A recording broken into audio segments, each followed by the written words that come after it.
গ্রামের নাম ছিল শিবপুর। ছোট্ট, শান্ত, সবুজে ঘেরা একটা গ্রাম। কিন্তু এই গ্রামের এক কোণে ছিল একটা জায়গা যেখানে কেউ যেত না। ওই জায়গাটা ছিল কালো পুকুর। দিনের বেলাতেও পুকুরটার জন অদ্ভুত কালো দেখাতো, আর রাতে ওই পুকুর যেন পুরো অন্ধকার গিলে ফেলত। গ্রামের লোকেরা বলতো, ওখানে কেউ গেলে আর ফিরে আসে না। অর্ণব, 18 বছরের এক ছেলে, শহর থেকে শিবপুরে এলো তার বাবা মার সঙ্গে। সে খুব যুক্তিবাদী ছিল, ভূত প্রেত এসব বিশ্বাস করত না। গ্রামে আসার পর প্রথম দিনই সে শুনল কালো পুকুরের কথা।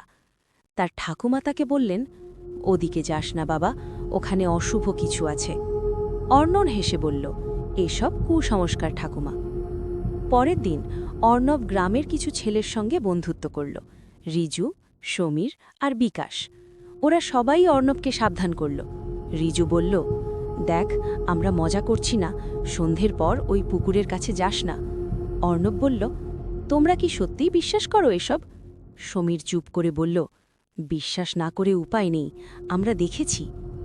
অধ্যায় ৩, অতীতের গল্প। গ্রামের বুড়োরা বলতো, অনেক বছর আগে ওই পুকুরের পাশে থাকত এক মেয়ে, মেঘলা।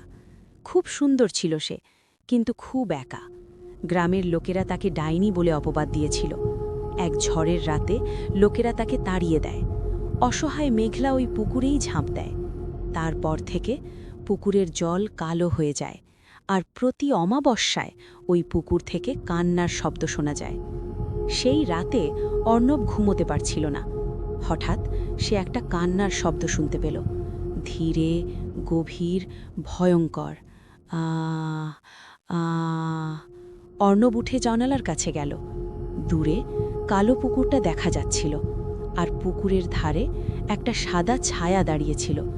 অর্ণব চোখ কুঁচকে তাকালো। ছায়াটা ধীরে ধীরে তার দিকে ফিরল। তার চুল লম্বা, ভেজা, মুখ দেখা যাচ্ছিল না। হঠাৎ সে মুখ তুলে তাকালো। চোখ দুটো ফ্যাকাশে সাদা, মুখ কালো, ঠোঁটের কোণে রক্ত। অর্ণব ভয়ে পিছুয়ে গেল। আবার তাকাতেই ছায়াটা উধাও। পরের রাত আবার সেই শব্দ, কিন্তু এবার আরও কাছে।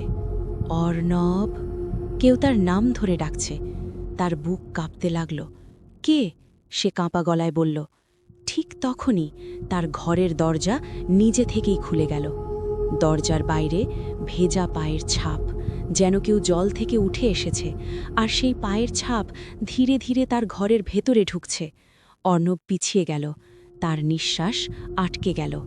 হঠাৎ তার ঠিক পিছন থেকে ফিসফিস শব্দ, তুমি এসেছ। অর্ণব ধীরে ধীরে ঘুরে দাঁড়াল। সামনেই দাঁড়িয়ে আছে মেঘলা। তার চোখে এক অদ্ভুত শূন্যতা। সে ধীরে বলল, আমাকে মুক্তি দাও।